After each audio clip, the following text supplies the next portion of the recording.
Илимдердин Улуттук академиясынын коомдук илимдер бөлүмүндө былтыр 20-га жакын илимий эмгек жарык көргөн. Алардын бир тобу окуу курал катары колдонулса, жалпы коомчулук үчүн чыккан эмгектер да бар. Буга кошумча эл аралык Web of Science порталына да бир катар эмгектер жайгаштырылган. Ошондой эле улуу жазуучу Чоңгуз Айтматовдун 95 жылдыгына карата бир катар иш-чара өткөрүлгөн.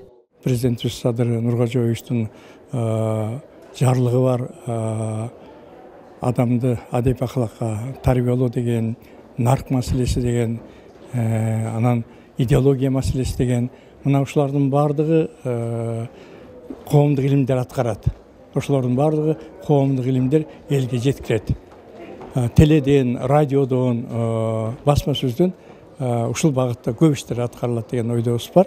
Деги эле илимий изилдөө жаатына жалпысынан 3 жылга 300 миллион сом бөлүнгөн. Анын 110 миллиону быйылга каралган. Алардын бир тобу тарыхый изилдөөлөргө жумшала турганы белгилүү болду. Ошо акчаларга биз тарых институтунан командировкага чыгып, барып экспедиция чыкканга бир топ жерлерди барып, ошо жерлердеги бир илимий ачылыштар болот деп ишенебиз. Каражат Улуу Жибек жолунда жайгашкан тилкелерди изилдөөгө жумшалары белгиленди. Бирок ошол эле убакта илимпоздор бөлүнгөн акча Кытай, Түркия сымал өлкөлөргө барып, илимге жаңылык киргизе тургандай иштерди изилдеп, тажрыйба алмашууга жетпей турганын белгилешүүдө. Акмарал Сабатар, Эсен Турабыкеев, Ала Тоо 24.